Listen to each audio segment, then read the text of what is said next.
Lecture 6 تحریک پاکستان کا معاہدہ لکھنؤ 1916. یہ بہت امپورٹنٹ ہے کیونکہ یہ شملہ معاہدہ یا معاہدہ لکھنؤ میں سے شملہ وفد یا معاہدہ لکھنؤ میں سے ایک سوال لازماً آتا ہے. پچھلے سال یہ 2 آئے تھے اس لیے دونوں کروا رہی ہوں. ٹھیک ہے. معاہدہ لکھنؤ نمبر 1 پر لکھیں گے پس منظر.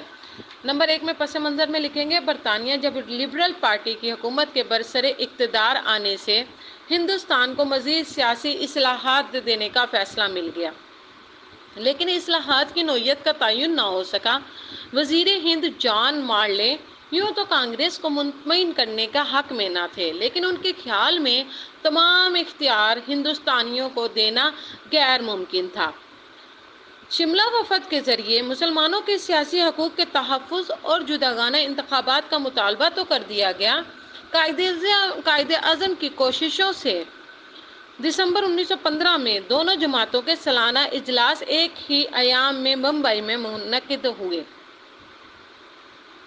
چونکہ دونوں جماعتوں کے اجلاس تھوڑے ہی فاصلے پر ہو رہے تھے اس لیے جماعتوں کے اراکین نے محبت کے ساتھ ایک دوسرے کے اجلاس میں شرکت کر لی اور ہندو مسلم اتحاد پر زور دیا.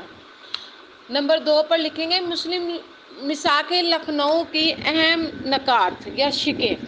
ٹھیک ہے.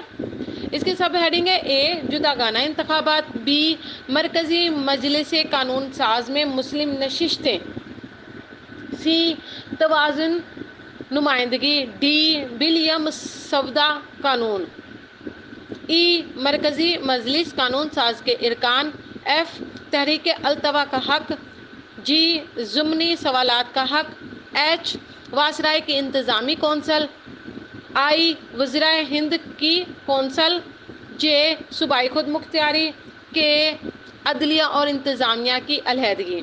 نمبر 3 پر لکھیں گے میثاق لکھنؤ کی اہمیت. اب اس کی اہمیت کیا تھی؟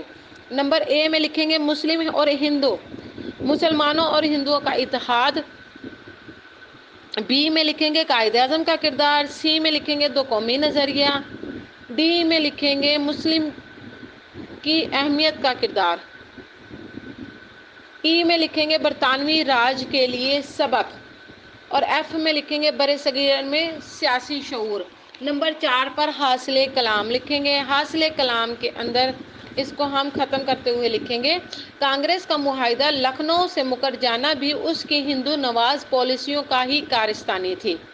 کانگریس نے مسلمانوں کے تمام حقوق ماننے کو غلطی سمجھا لیکن 1916 میں قائد اعظم نے میثاق لکھنؤ کے تحت دونوں قوموں ہندوؤں اور مسلمانوں کو آپس میں متحد کر دیا.